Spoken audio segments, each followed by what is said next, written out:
Assalamualaikum warahmatullahi wabarakatuh. Kembali lagi bersama saya di channel saya Bang Sukron.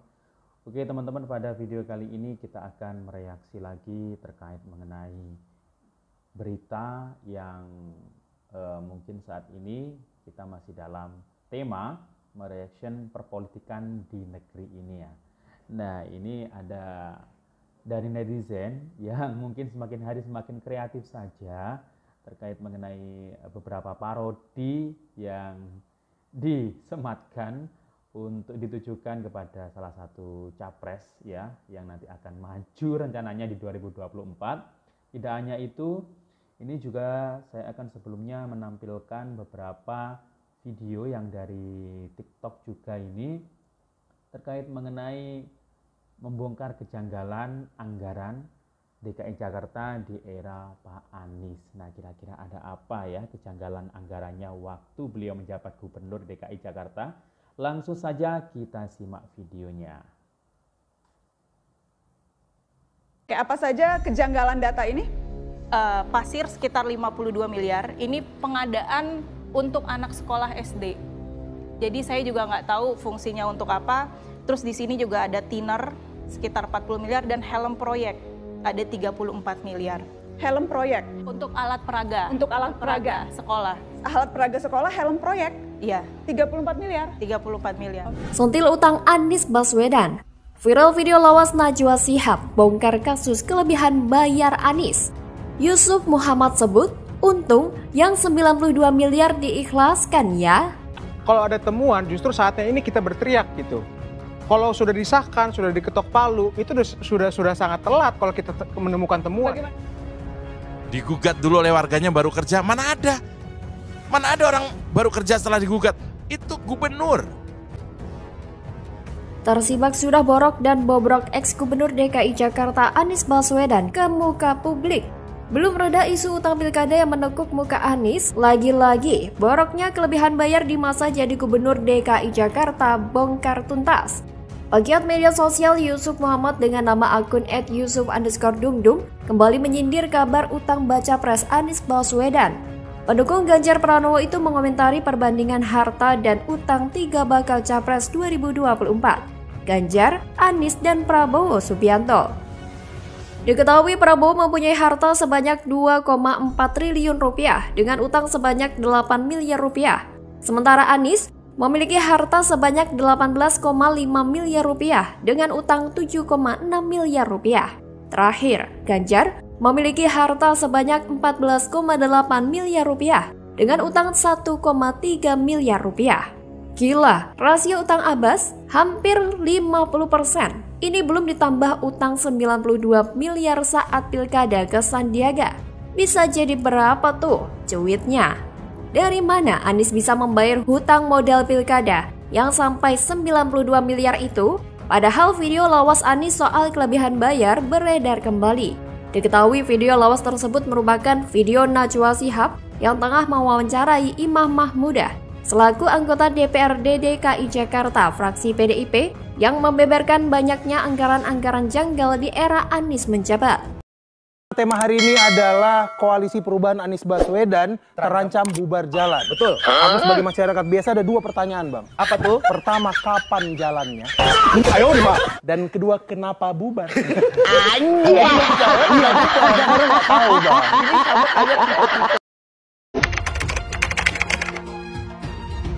Saya garis bawahi kepada seluruh jajaran, jangan dianggap ini sebagai given, tapi harus bisa kita kendalikan. Kalau gempa bumi itu di luar kendali manusia, tapi kalau air hujan itu dalam kendali manusia. Pak Anies, apakah sudah berhasil mengidentifikasi sebenarnya masalahnya atau penyebab utamanya itu di mana, Pak? Begini, curah hujan tidak dalam kendali kita.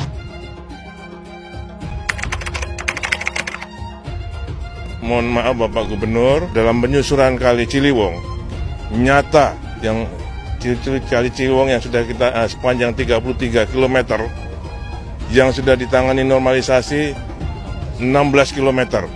Di 16 km itu kalau kita lihat insya Allah aman dari luapan.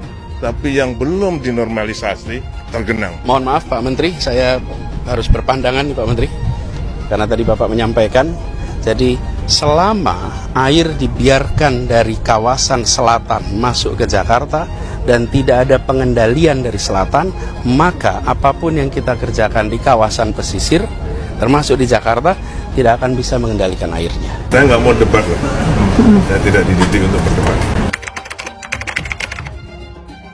Kalau terkait dengan giant sea wall yang besar di luar, itu harus dikaji lagi. Karena banyak studi yang sekarang justru mempertanyakan kembali kemanfaatan dari itu. Mengapa? Karena berbeda dengan banyak tempat lain, di Jakarta ini teluknya itu muara 13 sungai. Jadi kalau kita membangun sebuah dinding di luar dan air masuk ke teluk dan tidak ada jalan keluar, itu punya potensi masalah tersendiri.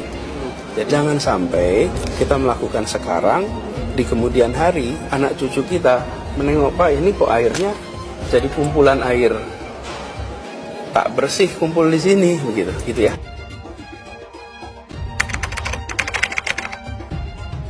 Lalu ada taman yang posisinya di samping sungai, sehingga dia pada saat musim hujan, ketika sungai airnya meningkat, didesain untuk menampung luapan air sungai, sehingga parkirnya di dalam taman.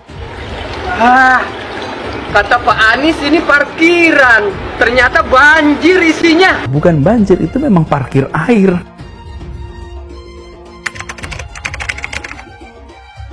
Bila ada satu hari di mana muncul angka kualitas udara sangat buruk di hari itu, kemudian hari-hari berikutnya itu kembali seperti normalnya Jakarta, pasti ada sebuah peristiwa yang terjadi di hari itu. Nah, yang perlu kita lihat adalah bahwa kualitas udara itu tidak ada pembatasan KTP administrasinya.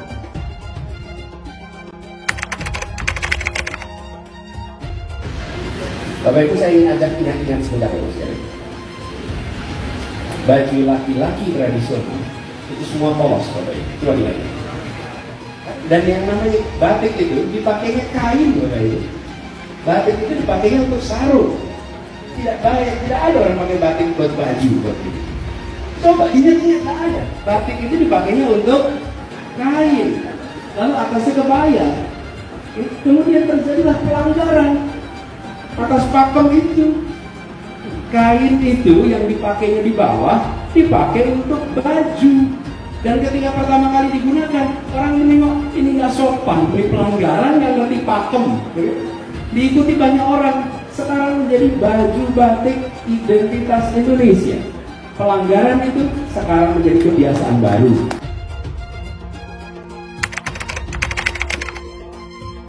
Mas Anies, orang selalu bicara soal macet, ya, dan di dalam visi misi selalu dikatakan macet itu persoalan di DKI Jakarta. Cuman saya ingin melihat sebenarnya begini, macet itu kan bukan persoalan, dia itu fenomenanya, simptomnya. Yang ingin kita tahu itu sebenarnya apa sebenarnya penyebab kemacetan yang ada di Jakarta ini. Tentu Jakarta adalah kota yang diasosiasikan dengan kemacetan. Jalan-jalan Jakarta diasosiasikan kemacetan. Padahal sebetulnya kalau Jakarta kemacetan tuh nggak betul juga sih. Tergantung jamnya. Jam 2 pagi Jakarta itu sepi. Jadi kalau mau bebas macet jalanlah jam 2 pagi. Nggak ada kendaraan di situ. Nah, Kami ingin kepentingan warga Jakarta dilindungi. Kita ingin jangan sampai justru muncul banjir. Ini unik. Airnya dipercepat ke laut.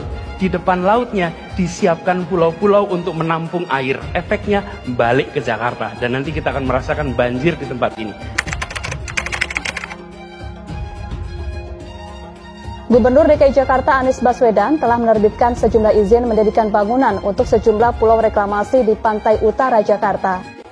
Kalimat itu menarik memang, karena itu dua hal yang berbeda. Jadi ketika bicara mengingkari janji atau tidak, maka lihatlah janjinya. Janjinya apa? Kenyataannya apa? Nah, lumpur ini kemudian dimanfaatkan untuk pengembangan kawasan Ancol.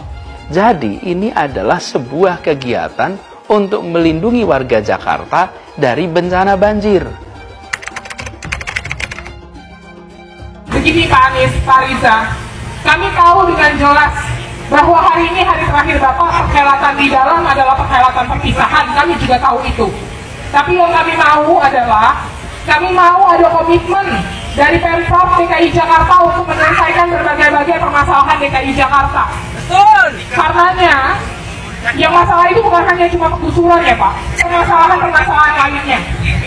Kami minta Bapak untuk menyatakan dalam sebuah surat pernyataan bahwa Bapak berjanji akan terus mengawal permasalahan yang terjadi di Jakarta, dan kemudian Bapak bertanggung jawab untuk menyampaikan dan mentransisi itu pula kepada Pak Heru. Pasca Pak Anies dan Pak Riza selesai hari ini terakhir, tanggal 16 terakhir, mereka masih punya tanggung jawab terhadap rakyat.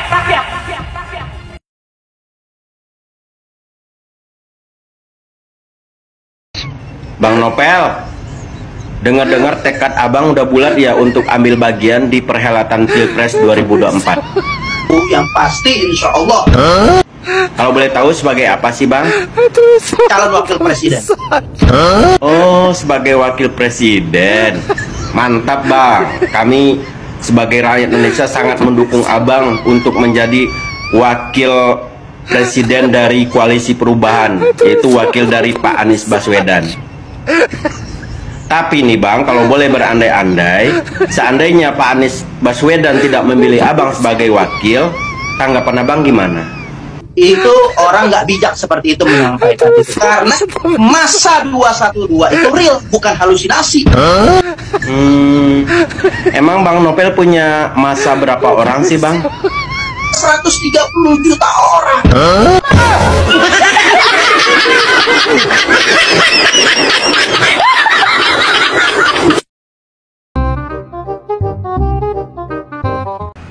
Yang nuduh Anies Baswedan mau dijegal KPK itu kan koran Tempo.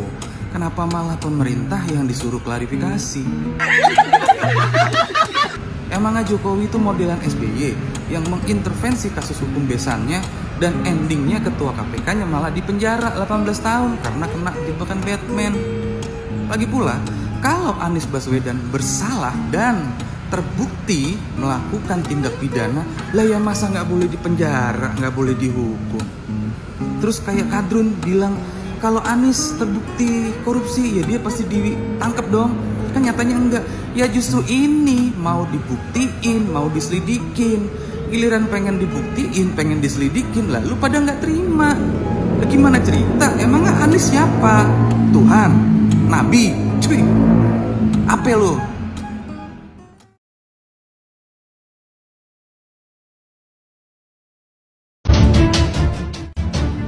Jadi sebagian dari pekerjaan kita di Jakarta itu adalah pekerjaan yang tidak terlihat tapi terasakan dampaknya. Saya selalu bilang sama teman-teman jajaran, teman-teman semua jangan pernah khawatir. Memang pencegahan atas problem tidak pernah terlihat pahlawannya, tapi yakinlah ini dicatat sebagai amal soleh, sebagian amal jariah yang nanti limpahan pahalanya mengalir tanpa henti sampai kemudian hari.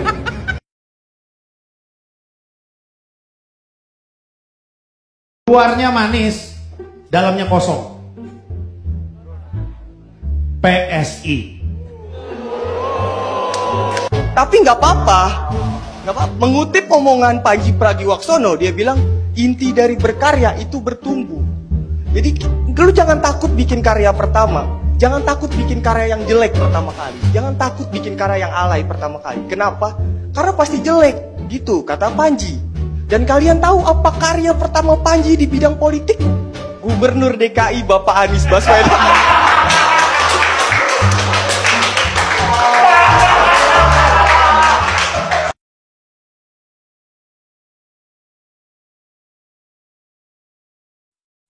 Ketahuan pasca lengser, Anies Baswedan sembrono barter lahan Pemprov DKI di Setiabudi dengan tanah milik swasta di Cakung tanpa persetujuan DPRD DKI.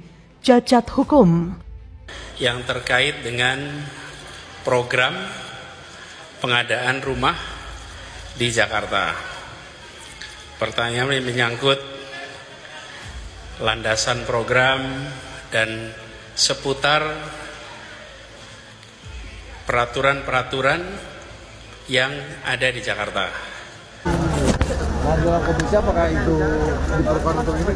Ya, namanya dia minta, selama itu digunakan dengan baik, ada masalah gitu. Nah, di pembahasan itu langsung sampai ke banggar besar. Nah, di banggar besar kita mengetok palu, ternyata gelondongan itu saya serahkan kepada eksekutif. Nah, itu eksekutif punya tanggung jawab gitu.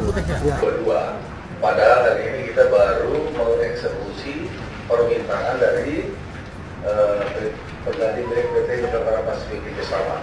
Nah, dalam forum rapat ini saya mau ke keputusan gubernur ini saya coret dulu nih Pak, ini nggak bisa keluar. Ini harus yang benar-benar dikeluarkan adalah Bapak PJ Gubernur. Kalau ini saya laksanakan, ya akhirnya menghilangkan aset, tetapi mekanismenya yang salah. Akhirnya kita akan kena. Nah, ini juga saya minta kepada Badan Aset yang mewakili Ibu Sri ya. Ini salah nih, ini pola yang salah nih. Kalau dapat salah, kalau saya iya kan saya salah nih Pak. Nah, biar